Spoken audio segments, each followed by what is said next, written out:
அஸ்ஸலாமு அலைக்கும் ரஹ்மத்துல்லாஹி வபரகாத்துஹு. அல்ஹம்துலில்லா. இரவு நேர அமல்களை நம்ம தொடர்ந்து பார்த்துட்டு வர்றோம். அதில் இன்றைக்கு ரொம்ப ரொம்ப ஸ்பெஷலான ஒரு அமலை தான் நம்ம பார்க்க போகிறோம். அதுவும் ஒரு புதிய பிறையினுடைய ஒரு இரவில் நம்ம இருக்கோம். இந்த நேரத்தில் மிகச்சிறந்த ஒரு அமல்களை நம்ம தேர்ந்தெடுத்து நம்ம செஞ்சுக்கிட்டோம் அப்படின்னு சொன்னால், பிறை வளர்வது போல நம்முடைய வாழ்க்கையில் எல்லா ஞாபகத்துக்களையும் பறக்கத்துக்களையும் அல்லாஹாலா வளர்த்தி கொண்டே போவான். எப்போவுமே பிறை பிறக்கும் போது நம்ம நிறைய நல்ல அமல்களை நம்ம செய்யக்கூடியவங்களாக நம்ம இருந்துக்கிட்டோம் அப்படின்னு சொன்னால், அந்த மாதம் முழுக்க நம்ம நல்ல ஒரு ஈமான்தாரியாகவும் வளர முடியும். இப்போ இந்த மாதிரியான அமல்களை நம்ம இந்த பிறையினுடைய ஆரம்பத்தில் செய்யறதுக்கு நமக்கு எந்த மாதிரியான பெனிஃபிட்ஸ் எல்லாம் கிடைக்குது அப்படின்னு சொன்னால், இப்போ நம்ம ஒரு ஆரோக்கியம் குறைவாக இருக்கும் அப்படின்னு சொன்னால் நமக்கு ஆரோக்கியத்தில் நல்ல முன்னேற்றம் தெரியும். இப்போது செல்வ செழிப்பில் நமக்கு ஏதாவது குறைகள் இருந்தது அப்படின்னு சொன்னால் செல்வ செழிப்பில் உயர்ந்த நிலையை அல்லாஹ் தருவான். இன்னும் அன்பு பாசத்தில் நம்ம குறைவாக இருக்கும், அதிகமாக கிடைக்கணும், அல்லது நாம் நேசிக்கக்கூடிய நபருடைய அன்பு நமக்கு அதிகமாக கிடைத்து கொண்டே இருக்கணும். இது போல் நம்ம எதிர்பார்க்கக்கூடிய எல்லா விஷயங்கள்லையுமே நம்ம வளர்ச்சியை தான் நம்ம அதிகமாக எதிர்பார்க்குறோம். அந்த மாதிரியான அத்தனை வளர்ச்சியையும் கொடுக்கணும் அப்படின்னு சொன்னால், இப்படி ஒவ்வொரு மாதத்துலேயும் வரக்கூடிய ஒவ்வொரு புதிய பிறையையும் நம்ம பயன்படுத்திக்கணும்.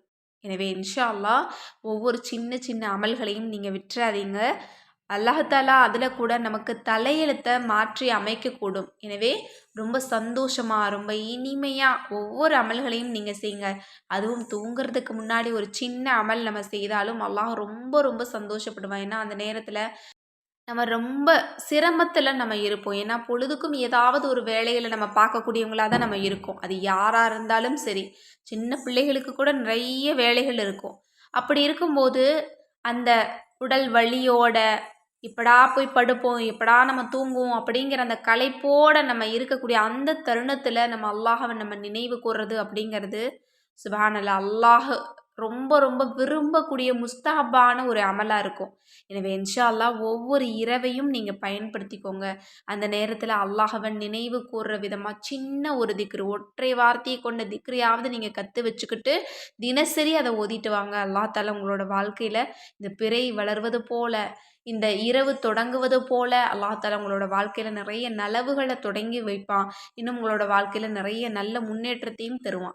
அப்படி இன்றைக்கு நம்ம பார்க்க போகிறது என்ன திக்ரு அப்படின்னா, ரொம்ப ரொம்ப ஸ்பெஷலான திக்ரு. அல்லாஹ் சத்தியமிட்டு சொல்லக்கூடிய திக்ரு.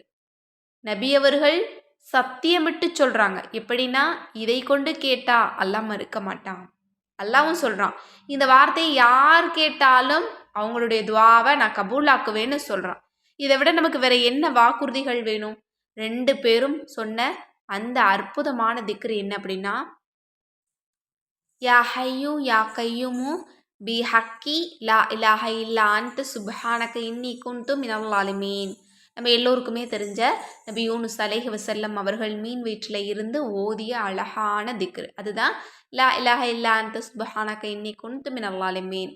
இந்த திக்கரை பற்றி நம்ம சொல்லவே வேணாம். இதை பற்றி நம்ம எல்லோருக்குமே தெரியும். இது அல்லாஹ்வும் ரசூலாவும் சத்தியமிட்டு சொன்னது. இந்த வார்த்தையை கொண்டு துஆ கேளுங்க, கட்டாயம் அது நிறைவேற்றப்படும் அப்படின்னு. மேலும் இந்த திக்கரை இன்னும் வலுவூட்டக்கூடிய ஒரு விஷயமாக, ஒரு அம்சமாக யா ஹையூ யா கையூமு பி ஹக்கி அப்படிங்கிற இந்த வார்த்தையும் நம்ம சேர்த்து ஓதணும் அப்படின்னு சொன்னால், அல்ஹம்துலில்லாஹ் ஒரே இரவில் கூட அல்லாஹ் தஆலா உங்களுடைய தலை விதியை கூட மாற்றி எழுதுவான். அந்த அளவு ரொம்ப பவர்ஃபுல்லாக மாறிடும். ஏன்னா நம்ம எல்லோருக்குமே தெரியும், நிறைய முறை நம்ம கேள்விப்பட்டிருப்போம், யா ஹையூ யா கையூம் அப்படிங்கிறதும் இஸ்முல் ஆலம் அப்படின்னு. இந்த வார்த்தையை சொல்லி கேட்டாலும் அல்லாஹ் துஆவை கபூலாக்குவான் அப்படின்னு. எனவே இந்த 2 துஆ கபூல் அம்சமும் இதில் இருக்குது. அதனால் கட்டாயம் இந்த திக்ரை இன்றைக்கு இரவு தூங்குறதுக்கு முன்னாடி 72 முறை நீங்கள் தஸ்பீஹ் செய்துட்டு அல்லாஹ்விடத்தில் உங்களுக்கு எது வேண்டுமோ கேளுங்க. அனைத்தையுமே அல்லாஹ் தஆலா அதிகம் அதிகம் கொடுப்பான். மேலும் இந்த பதிவு உங்களுக்கு பிடிச்சிருந்தது அப்படின்னு சொன்னால் இந்த பதிவை அதிகளவு ஷேர் பண்ணுங்கள். அதற்கான நற்கூலியை நாம் அனைவருமே அடைந்து கொள்ளலாம். மேலும் நம்ம சேனலை சப்ஸ்கிரைப் பண்ணாமல் பார்த்துட்டு இருந்தீங்க அப்படின்னா சப்ஸ்கிரைப் பண்ணிக்கோங்க, லைக் பண்ணுங்கள், ஹைப் பண்ணுங்கள். இன்னும் அதிக அளவு எனக்காக துஆ செய்யுங்க. அஸ்ஸலாமு அலைக்கும் வரஹ்மத்துல்லாஹி வபரகாத்துஹு.